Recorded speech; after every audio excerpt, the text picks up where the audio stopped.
अऊज़ु बिल्लाहि मिनश्शैतानिर रजीम बिस्मिल्लाहिर रहमानिर रहीम इन्नमस्सदक़ातु लिलफ़ुक़राइ वल मसाकीन वल आमिलीन अलैहा वल मुअल्लफ़ति क़ुलूबुहुम व फ़िर रिक़ाबि वल गारिमीन व फ़ी सबीलिल्लाहि व इब्निस सबील फ़रीज़तम मिनल्लाह वल्लाहु अलीमुन हकीम। सदक़ल्लाहुल अज़ीम। अल्लाह ताला इस आयत में मसारिफ़ ज़कात को बयान फरमा रहे हैं कि किन किन को ज़कात दी जा सकती है। तो फरमाया सदक़ात फ़ुक़रा को दिए जा सकते हैं, मसाकीन को यानी मोहताज लोगों को, मुफलिसों को दिए जा सकते हैं। वल आमिलीन अलैहा, और वो लोग जो ज़कात वसूल करने पर मामूर हैं उनको दी जा सकती। वल मुअल्लफ़ति क़ुलूबुहुम, ये मुअल्लफ़तुल क़ुलूब उन कुफ़ार को कहते हैं जिनके दिल नरम करना मकसूद हो, यानी उनको मालो दौलत दिया जाए ज़कात वगैरह ताकि उनके दिल नरम हो जाए।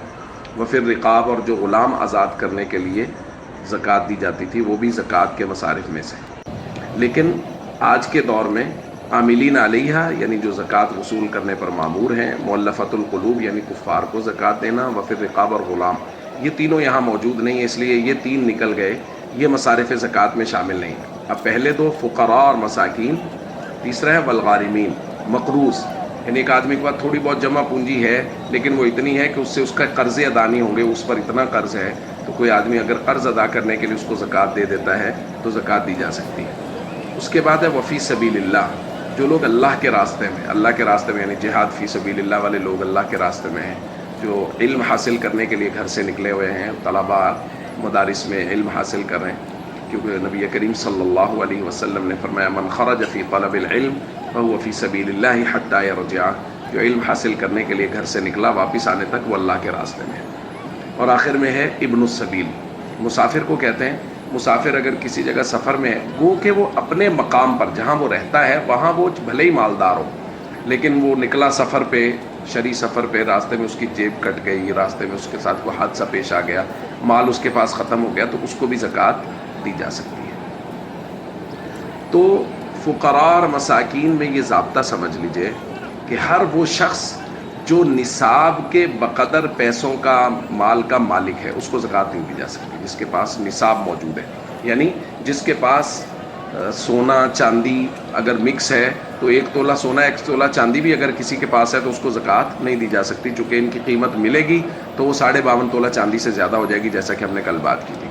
इसी तरह अगर किसी के पास माल तिजारत इतना है कि वो 52.5 तोला चांदी की कीमत से ज़्यादा हो जाए तो उसको ज़कात नहीं दी जा सकती। नकदी इतनी है कि 52.5 तोला चांदी की कीमत से ज़्यादा हो जाए तो उसको ज़कात नहीं दी जा सकती। हमारे यहाँ ये बात बहुत मारूफ़ है कि हर बेवा को ज़कात दी जा सकती है। याद रखिए, हर बेवा औरत को ज़कात नहीं दी जा सकती, सिर्फ वो बेवा औरत जो निसाब की मालिक ना हो, यानी जिसके पास थोड़े बहुत पैसे हों, 10-20 हज़ार 50 हज़ार, आज की तारीख़ में 50-60 हज़ार 70 हज़ार तक, ताकि वो अपनी ज़रूरत पूरी कर सके, वो निसाब की मालिक ना हो तो उसको ज़कात दी जा सकती है। अगर कोई बेवा निसाब की मालिक है, उसके पास सोना है, चांदी है, माल तिजारत है, कुछ नकदी है, वो सबको मिलाएंगे तो 52.5 तोला चांदी की कीमत को पहुंच जाएगा, तो उस बेवा को ज़कात नहीं दी जा सकती। एक और मसला यहाँ हमें समझ लेना चाहिए कि रिश्तेदारों को ज़कात न सिर्फ दी जा सकती है बल्कि रिश्तेदारों को ज़कात देने का सवाब ज़्यादा है। नबी करीम सल्लल्लाहु अलैहि वसल्लम से सहाबिया पूछने के लिए आई थी कि क्या रिश्तेदारों को ज़कात दी जा सकती है,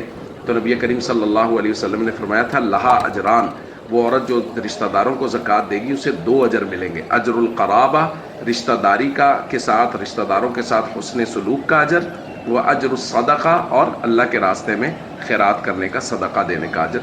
तो रिश्तेदारों को ज़कात देना डबल सवाब रखता है। तो इसलिए हम सबको चाहिए हम मसारिफ़ ज़कात की छानबीन करके, तहक़ीक़ करके वहाँ ज़कात को दें, और ख़ास तौर पे रिश्तेदारों में अहमियत के साथ देखें कि जो मुस्तहिक़ हैं उनको ज़कात दी जाए। अस्सलामु अलैकुम व रहमतुल्लाहि व बरकातुहू।